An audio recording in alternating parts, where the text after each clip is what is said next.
Hello, everybody, and welcome to Jen's Pen Live. You are a unique individual who has the power to change people's lives just by being who you are, sharing your wisdom, and telling your story. Hi, everybody. Welcome to Jen's Pen Live, where we find interesting people and ask them to tell us their story. Today, we're speaking with Fred Olsen. He is from Alaska. He is the the Southeast Alaskan Indigenous Transboundary Commission. You're the executive director of that, I believe, Fred? Mm-hmm. So let's just start off by saying hi and let us know about your background and tell us what you do. Good morning, good afternoon. Kuskansi Hinudikiang. In the Haida language, my name means place of one's own. And I live in Sitka, Alaska, which is Tlingit territory. But I'm Haida. I'm originally from Ketchikan, Alaska, and born and raised. And I went to Seattle University. What part of Alaska is Ketchikan? That's in Southeast Alaska. That is Southeast, okay. We call it the Panhandle, but Alaska, I guess, technically has a couple panhandles. Like the Aleutian Islands is also a panhandle, and we're way down in the south. We're the best part, as you can see behind me. We have a lot of trees and mountains and water, fresh water. So far, in our rivers and in the ocean. So tell us about your background. Well, I'm Alaska Native on my dad's side, and Haida. He's like half Haida, half Norwegian. I look exactly like his dad, so I look Norwegian, but inside I'm Native. So I'm a stealth Native, so sometimes you might hear some bad things because people don't think there's any natives around, So Haida is a tribe up there? Yeah. Okay.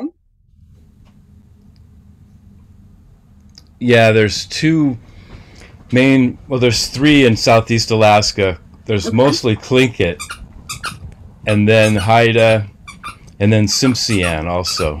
Ts'msyen? Okay. Yeah. Great. So what are the histories of up there? What's the history like up there of the Haida tribe? Well, it's the Haidas, the main Haida nation is in BC, what is now British Columbia now. Okay. Haida Gwaii. There's a bunch of islands that make the territory. And that's okay. Don't worry about it. There's something squeaking over there. Sorry. That's okay. I don't know. I guess we can't start over. Okay, don't worry about it. Start from the beginning. And so, anyway, yeah, there's a lot of back and forth. There's Haida. The Haida migrated from Haida Gwaii to what's now Alaska. It's only 40 miles, like for the closest point in Haida Gwaii to the closest point in Southeast Alaska is about 40 miles. Okay. So not too. And so you could maybe see it on some nice days. Oh. And anyway, because of the smallpox kind of things, and then maybe resources running out, some folks migrated north. Mm-hmm. And so we're from the Haidas that came to Alaska, and then they split. We're further to the east. Like my dad is from the area called Kasan, and the village of Old Kasan. And then there was a few other villages on the western side of what's now called Prince of Wales Island. Okay. And then in the 20th century, the villages relocated, and so Old Kasan moved not too far to what's now called Kasan. You could technically call it New Kasan, but it doesn't say that on maps. It just says Kasan. And then the other Haida villages all uh, squeezed together into one place called Heidelberg. And so now there's two Haida villages in Alaska, Ts'msyen and Heidelberg. And Ts'msyen's the northernmost Haida village. Okay. And then there's 19 federally recognized tribes in southeast Alaska. There's 4 of them on Prince of Wales Island. Oh, two wow. Haida and 2 Tlingit tribes. Now I know over here, I'm in the the northeast. The tribes around here, they were organized like there's the Algonquin Nation and then a bunch of tribes within that. Is that the same sort of situation up there? Say that again? Here in the northeast, over in the Boston, New England, all that area, we had the Algonquin Nation, and then within the Algonquin Nation, there were a bunch of there's the Wampatuck tribe and all that. Is that the same sort of thing, or is there the language? Is it related in between the different tribes? Oh, I guess it'd be a little different than that, but then in some ways similar. Haida is an isolate. Okay. And so it's not related to any other languages. Tlingit, however, is related to Athabascan and even Navajo. It's in the same language family. Oh, really? Dene, language family. Okay. And down south, the tribes have reservations and they have land. In Alaska, the tribes don't. They typically don't, although some have acquired land, recently, over the time. Mm-hmm. But the tribes in Alaska were federally recognized in the 1930s. Okay. But didn't have land associated with that. It's complicated in Alaska. In the 1970s, 1971, you have what's ANCSA, the Alaska Native Claims Settlement Act. Okay. And they were trying to quote unquote solve the Indian problem to pave the way for the pipeline, the famous Alaska pipeline. Right. And so in that, it's a very complicated agreement, but Alaska natives have technically given up Aboriginal title, for the money and some land. But it's very interesting. We could get into that. We could spend a lot of time on that, because it's really, in some ways, it's kind of a swindle. It's the tribal land was given to these corporations that the government created. It's not, the land wasn't given to the clans. The clans didn't say, "Oh, this is our land," and then get it. And the tribes like that.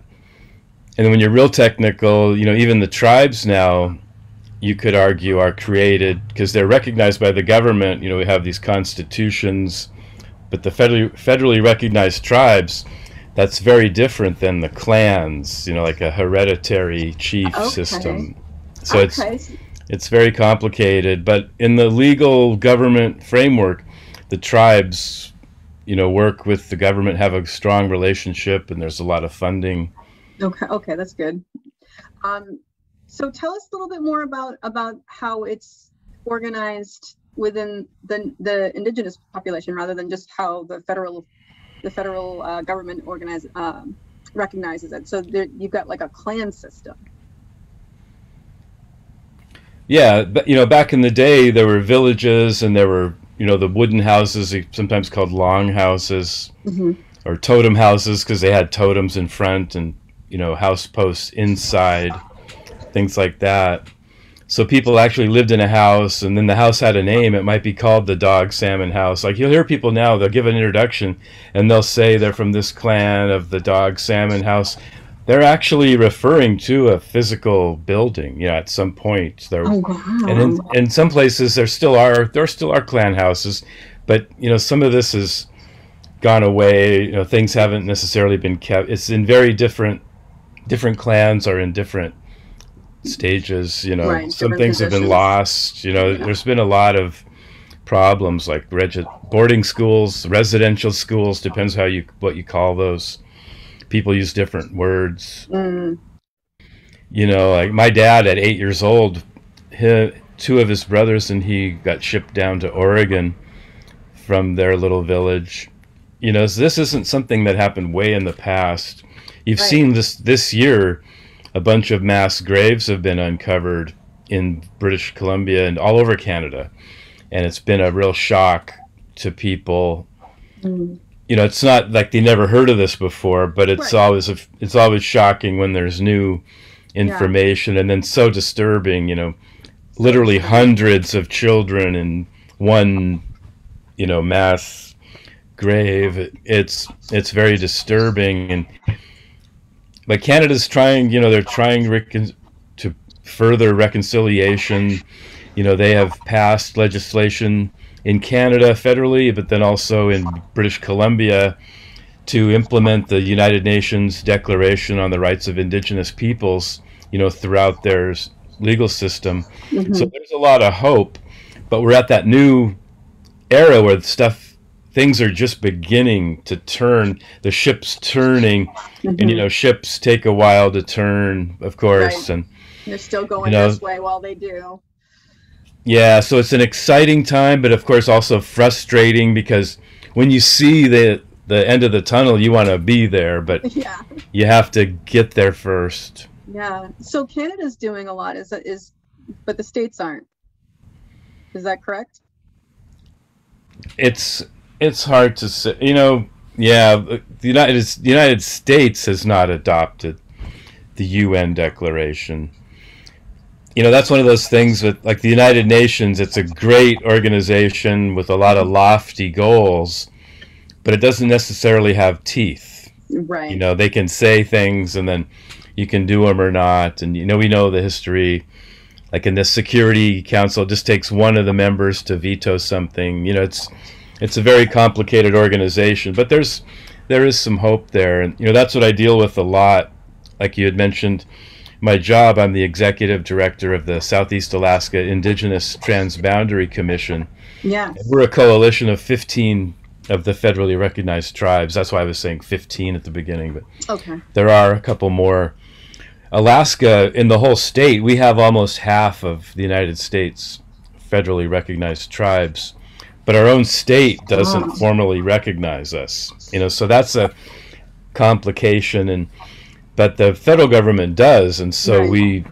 we have to look to them, to enforce and uphold our government to government relationship, and then Well, it's really last, complicated. yeah. Working on the projects we work on are in another country. We're working on these mining projects that are in British Columbia, and that's Mm. one of the big problems is our people have no legal standing. Like, we don't vote on representatives, or we can't talk about these projects. We don't live there, Right. and so we're not residents. But anyway, but because of this UNDRIP and because of what they call DRIPA in BC, the Declaration on the Rights of Indigenous Peoples Act, Hmm. that's opened the door for them they have to work with us, Right. and we're pushing the door open.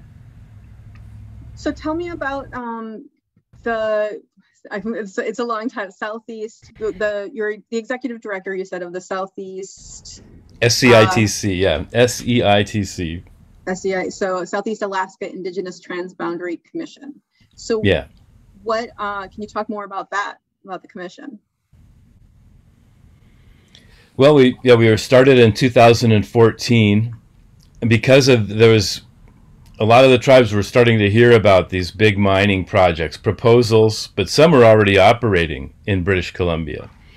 Okay. One in particular, the Kerr Sulphurates Mitchell, or KSM project, is really disturbing to a lot of folks.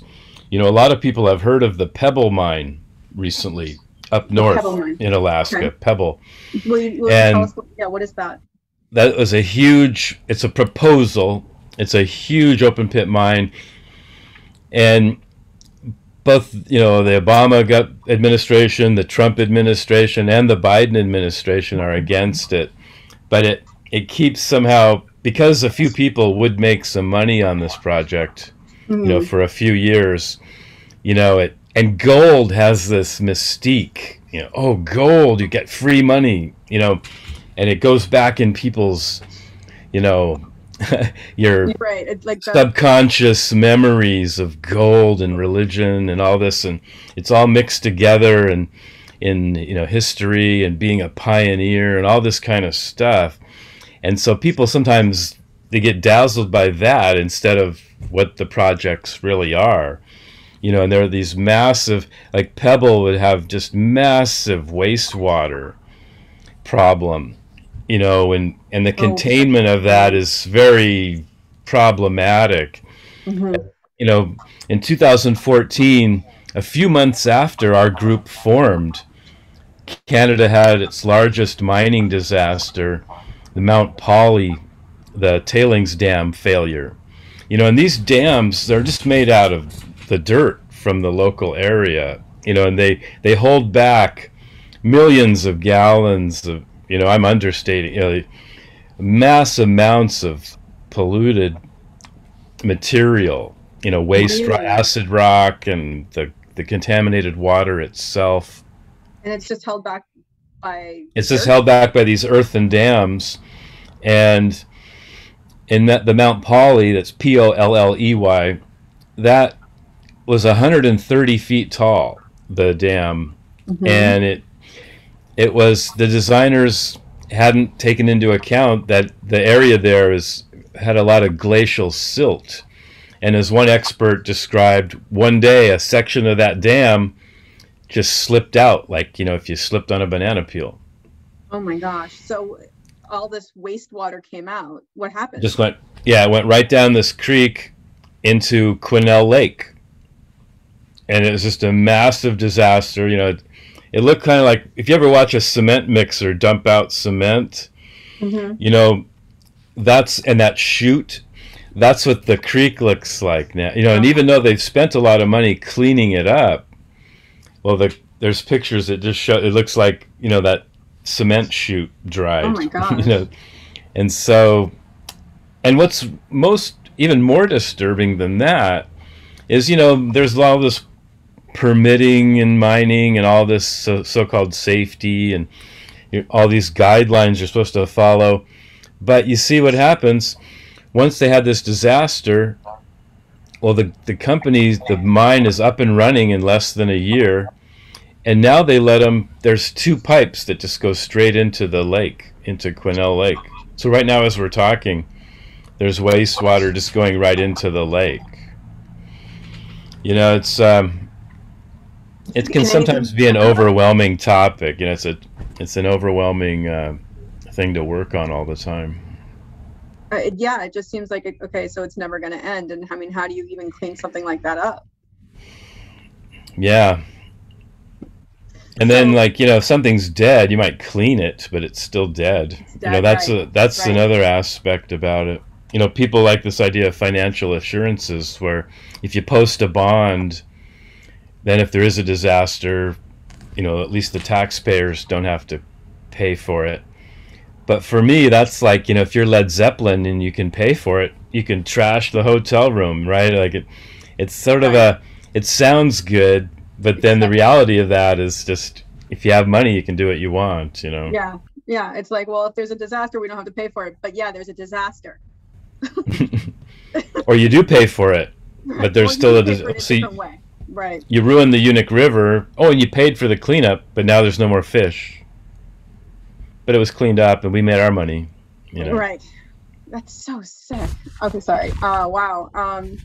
So you have a radio show, I believe you said. Yeah, I think that was the main reason we were gonna. But the job is very interesting. But yeah, the radio show. It's interesting that it exists because, it wasn't really planned. I moved here. I for the last about 10 years, I was living on Prince of Wales Island in the little village of Ts'msyen. You had about 60 year-round residents, when I was living there. But in my history, I had spent a lot of time, especially since 2009, as much as I could, recording our native languages, especially Haida. Mm-hmm. But then I'd also record Tlingit if folks asked me or I was working with somebody. And because at the time I was, like I was saying, in 2009, we only had about 5. I'm not even sure if there were that many fluent speakers of Haida. And they're all in the youngest was, 80, Right. 75. And then most of the ones I've worked with, they've passed away since then. But you got it recorded. We got some recordings, we did some things. And so I had this interest of recording languages and an interest in languages. Mm-hmm. And at school, I'd been interested in language. I took Latin and some other languages, and I had a feeling for it. I studied German. And then I was recording Haida, and it's just something I was very interested in. And then when I moved back to Alaska in 2012, I moved back to Alaska in 2009. Okay. And that's one of the things I thought I was going to be working on the most, was recording language and things. Mm-hmm. And I did. But as you saw how quickly we spent most of the time talking about this other thing, I got so involved with tribal politics. It wasn't why I moved back to Alaska, Mm-hmm. but I've always been involved in politics, and I was the right person at the right place, and just got involved in a lot of different angles of tribal politics and healthcare and different things. And then I did a little bit of language, and I've done some tourism in Mm-hmm. Ts'msyen and sharing the stories of the totems in the totem park and things like that. But the government stuff has dominated my time. But then I moved to Sitka, and here I am in Sitka, Alaska, Mm-hmm. Tlingit territory, and of all things, Sitka has a fantastic community radio station, KCAW Sitka. It's Mm-hmm. a FM station, but it also has kind of a regional coverage. It also is picked up in different communities like Yakutat, Angoon, Cake, Teneke Springs, Port Alexander, Pelican, as well as Sitka. Mm-hmm. And I still had my background of interest in languages, Right. and I went to there was a board meeting about the radio station, and my then girlfriend, who's now my wife, we went to it, or at least I found out. I'm not sure if I went by myself or if she also went, now that I'm thinking about it. But as I was there, they were talking about programming and things like that, and I brought up the fact that you don't really hear any of our languages on the air, and it'd be nice to have a show or some shows that do that. And once in a while there has been some shows, but yeah, there's no show. There was no show then, and nothing consistent. And so that seemed like a good idea to people, but you could tell that nobody was going to do it. It's like a good idea, sure. A lot of things are good ideas, Right. but that doesn't mean that someone's going to just go out and do it right now. Right. And that's one of the reasons there wasn't a show, probably. Right. Yeah. There was no one around to do it. And so just kind of like thinking to myself, like, I'm interested in, but I don't have any radio experience, but I guess it's one of those things where if you look around and no one's doing it, maybe it's because you're the person that's supposed to do it. Right. And so I just took it like that, and they had some training. There's a very good station where they very much encourage, there's a lot of volunteer input. There's a lot of volunteer just DJs, and people have their shows that they curate every week, or however, once a month, whatever they do. There's a lot of volunteer input. And so I signed up for the training, and then before you know it, I'm doing the show. And I'm so busy with work, and and now I'm married, and we have a family, and then we have a pandemic, and there's just so much going on, and I just scramble every week to get that show done. And you look up now, and we have 112 shows. That's awesome. Done. Yeah, we started in March, and the first show might not have been until April of 2019. Okay. But then it was Thursday. Every Thursday in Sitka it was on. And we just recently moved to Wednesdays a little bit earlier. It was at 10 o'clock at night on Thursdays in Sitka. We moved to Wednesdays at 8, right after the 8 o'clock news. And then, but what's been interesting is, because it's so much to just make the show for me. I'm not a fluent speaker of any of the languages. Mm-hmm. And so I do the best that I can. I try to be very respectful of the language, and that's why I produce the show. I don't try to wing it. Like, right. No offense, I'm not saying it's simple or easy to be a DJ, mm-hmm. but that's a lot easier, because my show's 2 hours. In the second half, I play popular and rock type music, mm-hmm. and because I could do 2 hours of the native languages, but it's a lot of work to do one. And there is a chance maybe to expand or something, but someone else comes on and helps or something. Yeah, and it might grow, and so that's possible. But just protecting the time slot, I play some popular music. Mm-hmm. And anyway, that's a lot to do that every week, and there's a lot of stress. It might not seem like it, but I'm a naturally shy person. In high school, I was voted the shyest boy. But since 2012 is when I really started to have to get out of my comfort zone. Right. Because a lot of the tribal things ramped up, and I just knew I have to talk, and so I just kind of forced myself. So what kind of topics do you cover in your show? Just about tribal? Well, the folks talk about whatever they want. A lot of the talk is they talk about growing up, what they did, foods mm-hmm. they liked, or sometimes they talk about boarding school. Mm. The thing is, what's different about the show is it's as much in the language as possible. So whatever topics they're talking about, most of us wouldn't know that. I give a brief introduction, mm-hmm. but they just talk in Tlingit or Ts'msyen or Haida or Yupik, whatever language, that's what they're speaking in. Because the idea of the show is to put our languages out on the land. It's important for the land to hear its languages. Yes. And to, that's the way it was. Like here, if you here 200 years ago in Sitka, people would have been speaking Tlingit to each other.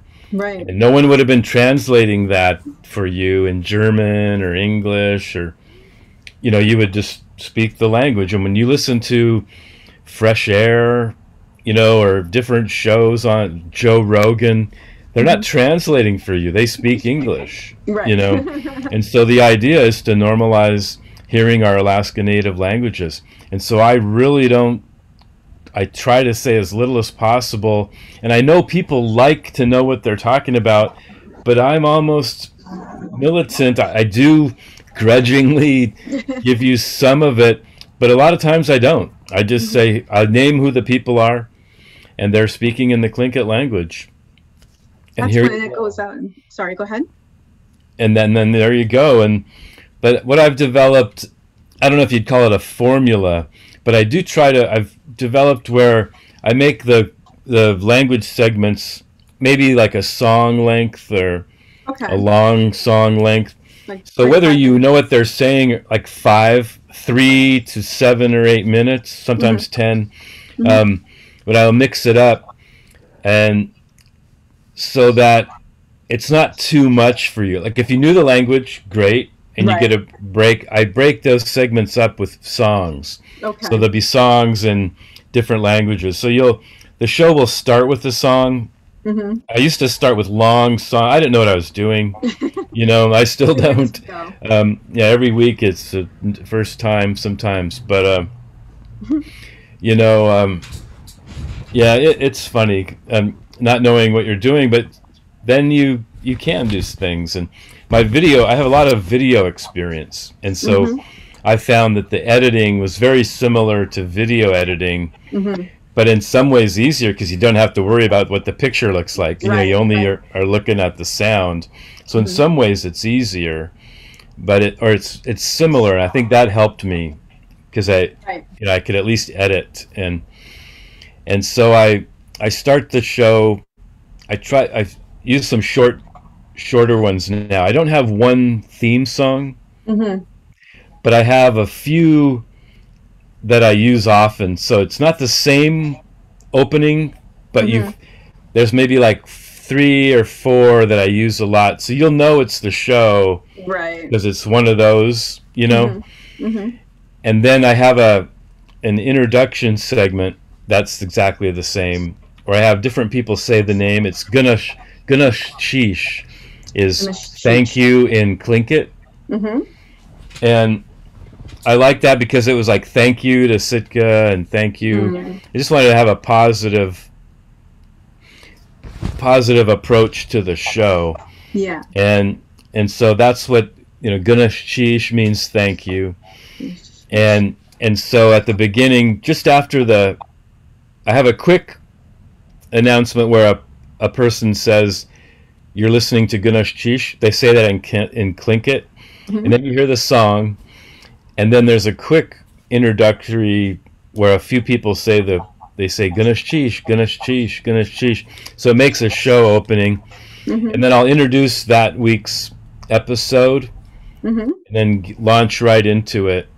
And so there'll be, typically there'll be I might feature a conversation, but then that'll be broken up like we were talking about in segments. Right. And then I put a song in between the segments.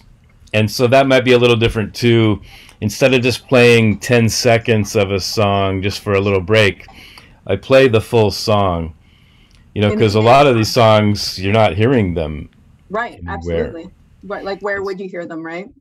Yeah, so I think it's important to hear them. Definitely. And so I play the whole. There's maybe a couple exceptions that I've cut a song, but usually play the whole song, and they're not super long, 2 to 4 minutes, and then I'll mix. It's not necessarily the same. So there might be a Tlingit conversation, but then there'll be a Yupik song and a Nupiaq song, Haida song, Tlingit song. I do it like that. That's awesome. So you keep a nice variety in there, and the native language and the native songs. So the native culture is actually still, at least in some sense, being carried on. Yeah, and the opening songs are heard more often because like I said, they're sort of to be like an opening, and so you hear them a lot. In the body of the show, there are some songs I do repeat, because I also feel like, you didn't never listen to Beethoven one time, like Beethoven's Fifth. You hear it a lot, You want to hear it, yeah. You want to get familiar, yeah. And so there's songs I do repeat, but not as often as the opening. The opening ones, like in 1 month, you might hear the song twice, or you'll certainly hear it once a month or every month, Where other songs, not as often, but I don't mind repeating songs, though, because I feel you should have some familiarity with the songs that we're playing, but I don't want you to think these are the only songs I have, or there's nothing. There's no lack of material, but I want you to be somewhat familiar with a group of songs. So I try to rotate those on a broader. I don't have any algorithm, Just kind of go when you think. Yeah. I go with how I'm making the show that week, but I try to repeat a little bit of those, but not as much as the opening songs. That makes sense. So if people wanted to listen to the radio show, can they get it online somewhere? Yeah, that's the beauty of it. All of the stations that cover it, that air it also stream it live at the same time. Awesome. And so that we started at KCAW Sitka, and they're also kcaw.org. Okay. And right on the front page at the upper left, you'll see listen live. So, you know, at 8 o'clock, and we're after the news, and so it's 8:06 p.m. But if to be, you know, it's good to, you want to listen to the news, just come on at 8 o'clock and listen to the news, and then the show comes right after. And then, but in Wrangell, the show starts at 1 p.m. on Monday. So it comes on, there's some kind of little like station ID, but then the show starts. And that's also, it's KSTK FM, but it's also KSTK.org. And then in Ketchikan, KRBD FM, they have KRBD.org. And that's at 10 o'clock at night on Thursdays. Excellent. We'll definitely include that in the comment section below so people can take a look at it if they feel so inclined, and I hope they do. Right now, we are up out of time. Thank you so much for joining us, Fred. This has been wonderful. Thank you for your time and for sharing your story with us. Really appreciate it. Oh yeah, thanks. How Gunalchéesh, appreciate your interest.